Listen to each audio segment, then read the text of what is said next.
better than takeout orange chicken. Welcome to my new series of easy weeknight dinners. For anyone new, my name is Lauren and I have been dreaming of doing this kind of like slow down, super casual, talking you guys through the recipes as if you're like here in the kitchen with me.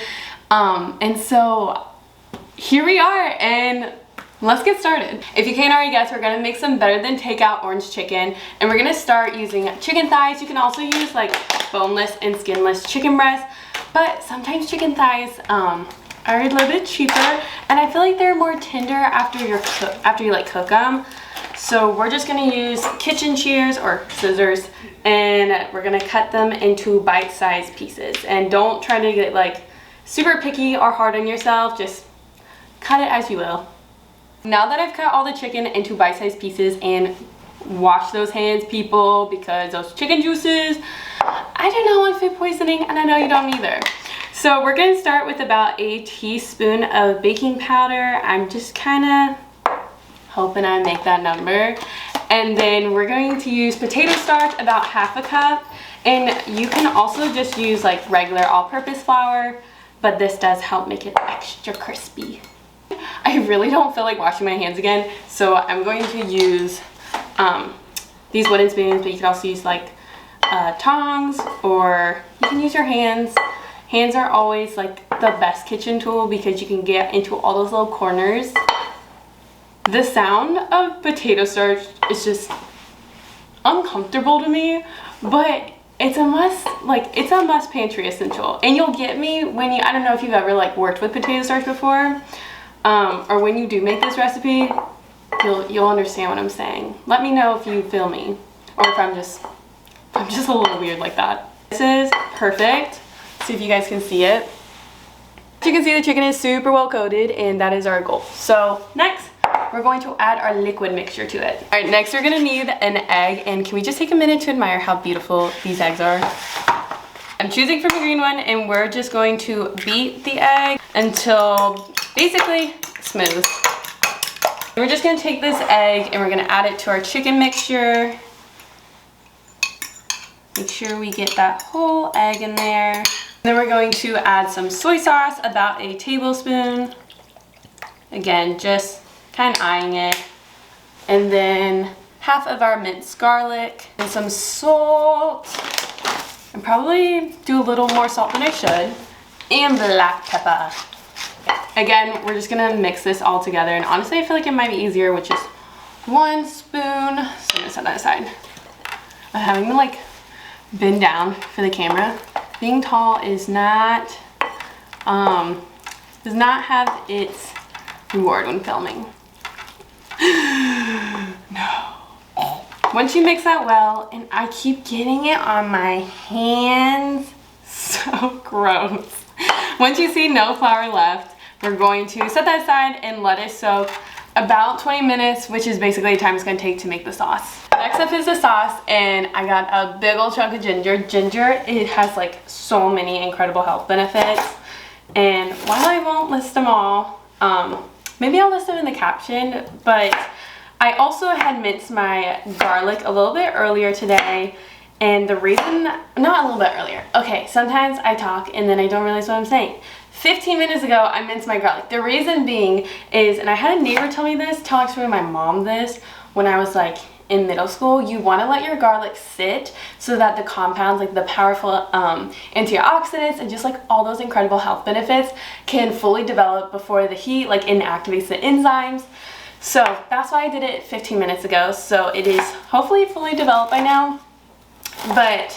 And I don't know why I'm slicing my ginger. I peeled the skin off the ginger, and now I'm going to grate it. And yes, I lost the handle to my grater. But hey, like I always say, the kitchen isn't perfect. Oh, the kitchen is not for perfection, but it's for fun. And that just goes to show. So I'm grating my ginger. I'm gonna shoot for like about a tablespoon, but I know some people think like ginger tastes like soap. So you can kind of just do this to taste. I personally love ginger, but this ginger is super white, which I don't know why. Usually my ginger is super yellow, so we'll see. Maybe that affects the taste. Okay, I feel like that's pretty good. Maybe a little more. Beautiful. And if it gets stuck on your grater, you can just take your knife to it. And then we're going to add in our remaining garlic from earlier. And then I love using freshly squeezed orange juice, but you can just use regular box orange juice if you need to. And then I know that some takeout places use like orange concentrate to like give them that real orangey flavor, but I don't like orange concentrate, so we're keeping it simple with orange juice. That was about a half a cup. I'm gonna add a little bit of crushed red pepper flakes, some sesame seeds, which always gets stuck in my hand, so we're going to pull it right out of the dish. And what am I forgetting? Honey. Love honey. I'm a sucker for like a sweet and savory dinner situation. So I'm doing about 2 tablespoons, almost about 2 tablespoons of honey. You can also use maple syrup. And I think, I'm looking at my ingredients list, pretty sure I'm all done. Yes. Sweet. So now we're gonna put this over the stove and let it simmer for about 1 to 2 minutes and get started on frying our chicken. Once you see it boiling along the edges, we're gonna add about a teaspoon of cornstarch just to help thicken it up, and then whisk it in. Once your oil gets to 375 degrees, we're going to add in our coated chicken, and they're probably gonna take about 5 to 6 minutes to cook. You want them nice and golden and crispy and most definitely fully cooked inside.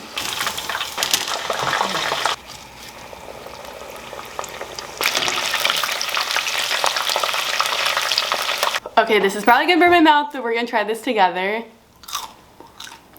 Yep. So I double fried it, which is optional, but it makes it extra crispy so that when you toss it in the sauce, it will stay crispy. Let's go toss it in the sauce. The chicken into our sauce. Stovetop is on medium heat, and we're just gonna toss it until well coated in the sauce. Perfect. Just like at the restaurants, I love serving orange chicken with some basmati rice, and I am making another mess. And then we're going to add our orange chicken on top. Oh my gosh, that looks so good. And then top off with some kind of aromatics or like scallions. And there you have it, better than takeout orange chicken. I love this recipe so much because like it's still crispy yet super saucy, and it makes phenomenal leftovers in like meal prep. I have some family in town, so I'm gonna go share this with them, and I hope you guys enjoy, and I'll catch you next week.